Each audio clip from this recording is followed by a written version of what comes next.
Olá a todos e todas, meu nome é Glauber Lourdes de Assis, eu sou cientista social com doutorado em Sociologia pela Universidade Federal de Minas Gerais e esse é o canal Janelas da Terra. Estamos em meio à Semana Santa do ano de 2020, uma data que é muito importante para milhões e milhões de brasileiros e brasileiras. E aproveitando essa ocasião, nós vamos lançar uma série de vídeos que tratam da relação entre religiosidade e a fé das pessoas com a vida social, nesses tempos tão difíceis dessa travessia da sociedade pela pandemia de coronavírus. Se vocês quiserem acompanhar, as nossas conversas, os nossos diálogos, vocês podem se inscrever no nosso canal, compartilhar o canal com seus amigos e amigas. E antes da gente entrar na discussão de hoje, que vai ser sobre a forma das pessoas viverem a sua religiosidade durante a pandemia, eu vou contar um pequeno caso de algo que aconteceu aqui conosco, nos dias que se passaram agora. Uma pessoa conhecida bateu na nossa porta e ela queria que a gente fosse até a casa dela para ajudá-la com o problema que ela estava tendo com a mangueira do botijão de gás, que liga o botijão de gás no fogão. E a gente ficou um pouco compadecido, querendo ajudar, mas nós estamos em quarentena, estamos em isolamento e a gente argumentou com ela que seria difícil, não dava para a gente poder ir até a casa dela para ajudá-la nesse momento. E aí ela nos respondeu algo que nos chamou bastante atenção, que nos levou a meditar um pouco. E ela respondeu o seguinte: eu sou de Jesus. Quem é de Jesus não pega coronavírus. Aqui não tem coronavírus não. E ela tem ido à igreja, ela tem ido realizar grupos de oração, tem recebido pessoas na casa dela para as pessoas orarem junto com ela. E a partir daí então a gente refletiu um pouco, e eu queria compartilhar essas reflexões aqui com vocês. Em primeiro lugar, é muito importante a gente pontuar isso, o respeito que a gente tem que ter com a religiosidade das pessoas e com a religião, porque religião é algo fundamental, importantíssimo na história da humanidade, importante ainda hoje no Brasil. O Brasil é um dos países mais religiosos do mundo, é o país com o maior número de pessoas católicas do planeta, é o país que tem o maior número de espíritas no mundo inteiro, é o segundo país com o maior número de pessoas evangélicas praticantes de todo o planeta, além de ser berço de uma série de manifestações religiosas culturalmente riquíssimas. Então a gente precisa levar isso em consideração, todo cuidado, e propor um diálogo que seja sempre o mais sensível, o mais tranquilo possível, para lembrar também que religião é algo que dá sentido para a vida das pessoas, religião leva as pessoas a agirem, provê a vida das pessoas de moral, de ética, e inclusive, o pai da sociologia, o Émile Durkheim, ele, apesar de não ser uma pessoa religiosa, ele dizia que o homem religioso ele pode mais, porque a religião ela motiva as pessoas a fazerem as coisas, a agir no mundo. E aqui no nosso país, então, nós temos um cenário complexo, com uma série de disputas de diferentes narrativas, diferentes visões de mundo. De um lado, a gente tem políticas de âmbito estadual e municipal, no sentido de uma quarentena horizontal e restrita, incentivando todas as igrejas a fechar as suas portas, assim como todos os estabelecimentos religiosos. De outro lado, a gente tem uma política do governo federal, onde há um decreto presidencial que libera as igrejas para abrirem as suas portas, considera o serviço religioso como uma atividade essencial e especialmente o posicionamento de alguns pastores evangélicos pentecostais, neopentecostais, como é o caso do Silas Malafaia, para que as igrejas sejam mantidas em funcionamento, para que a quarentena ela não seja uma quarentena horizontal, ela não seja para todas as pessoas.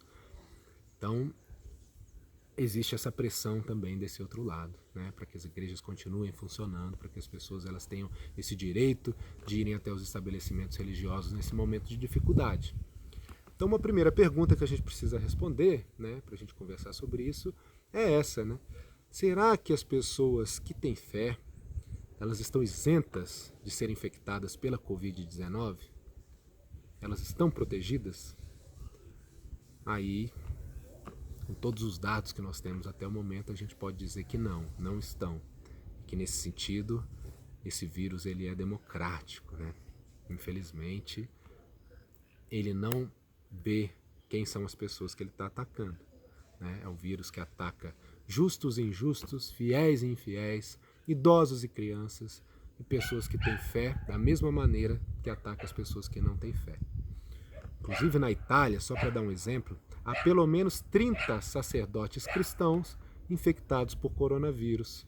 E não porque as igrejas estavam abertas necessariamente, simplesmente por entrar em contato com pessoas infectadas.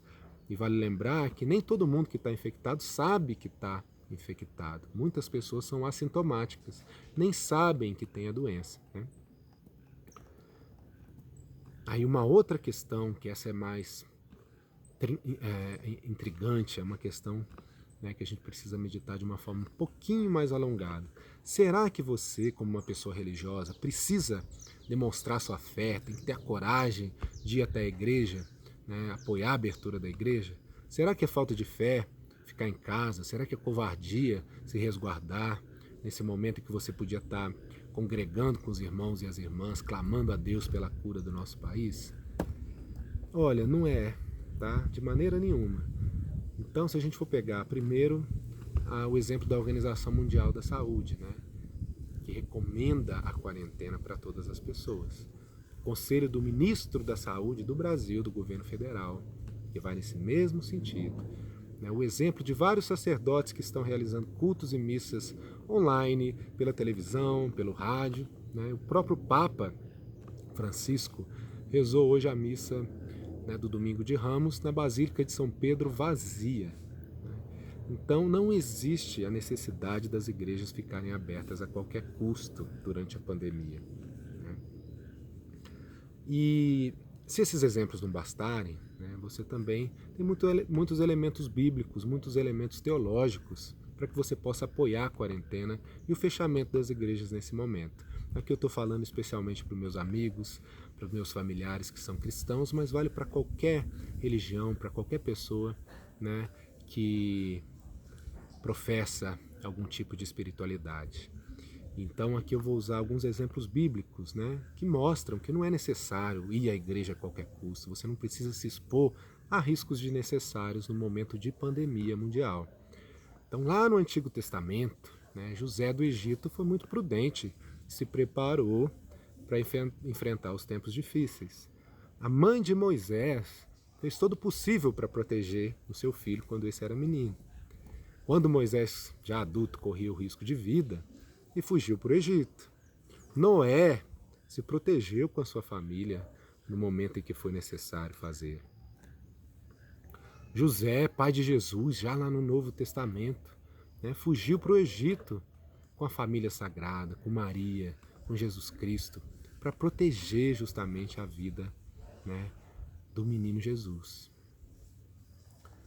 Depois nós temos uma passagem que ela é muito luminosa, muito simbólica, né, que eu recomendo o estudo para todas as pessoas que estão vivendo, né, esse momento tão difícil, que é a travessia de Jesus pelo deserto, as tentações, né, a qual ele foi exposto, né, e venceu. Então, lá em Mateus capítulo 4, versículos 6 e 7, né, disse a tentação para Jesus: se tu és o Filho de Deus, lança-te daqui para baixo, porque está escrito que aos seus anjos dará ordens a teu respeito, e tomar-te-ão nas mãos, para que nunca tropeces com teu pé em alguma pedra. E aí respondeu-lhe Jesus: também está escrito, não tentarás o Senhor teu Deus. Com isso eu quero dizer que você tem elementos suficientes, né? Esses são só alguns dos vários exemplos que a gente podia elencar da Escritura Sagrada Cristã, né? De que você não precisa se expor ao risco nesse momento.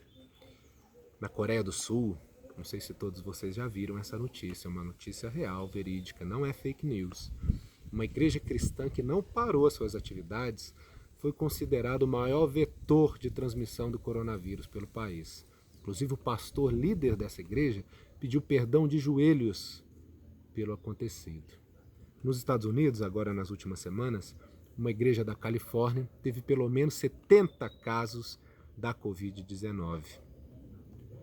E aqui no Brasil mesmo, né, já tem uma série de notícias aparecendo, por exemplo, no estado do Espírito Santo, onde há fortes evidências de que pessoas foram contaminadas numa igreja cristã que não paralisou suas atividades.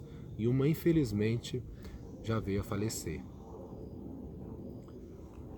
Portanto, esse aqui é um apelo, né, para que todas as pessoas possam refletir um pouco mais, pensar com a sua própria cabeça, né, e meditar a respeito da sua forma de se relacionar com Deus. É necessário ir até uma igreja aberta?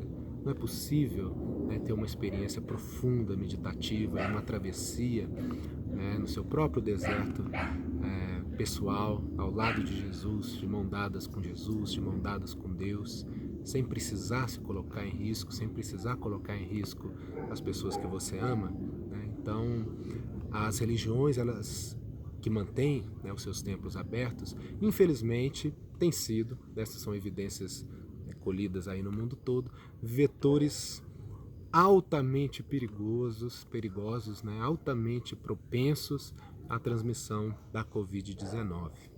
Né? E é possível você viver a sua espiritualidade, a sua vida religiosa de diversas outras maneiras, né? Inclusive o jejum, né, é uma prática comum entre cristãos e outras pessoas também que têm, né, a sua fé religiosa, né? E o jejum ele pode ser vivido, o jejum é uma forma saudável, né, espiritualmente para se relacionar com Deus, mas também lembrar disso, né, não vivenciar o jejum só por conta, né, de um clamor de políticos oportunistas interessados nesse momento em capitalizar, né, a ajuda de pessoas que acreditam em Deus, de pessoas que têm fé. Inclusive a Bíblia já dizia, né, já diz, na verdade, ao jejuar, arrume o cabelo e lave o rosto, para que não pareça aos outros que você está jejuando, mas apenas ao seu Pai que vem em secreto. E seu Pai, que vem em secreto, o recompensará. Então essa é uma grande oportunidade, né, da gente ter uma vida religiosa mais contrita, né, uma vida religiosa solidária, né, e a forma de ser solidário hoje é ficar em casa, a forma de ser solidário hoje é viver a espiritualidade junto da família, né, através das transmissões online. Hoje é o tempo de uma solidariedade que exige não que você vá até a igreja, não que você vá até o templo, mas que você fique em casa, né, ore pelas pessoas, reze pelas pessoas e lembre-se, né, fundamentalmente do segundo mandamento, né, amar ao próximo como a ti mesmo. E amar ao próximo como a ti mesmo não é só você não ter coronavírus, é você também zelar para que todas as pessoas sejam protegidas do coronavírus nesse momento. E a melhor forma de fazer isso para as crianças, para os idosos, para os seus irmãos e irmãs em fé, é ficando em casa.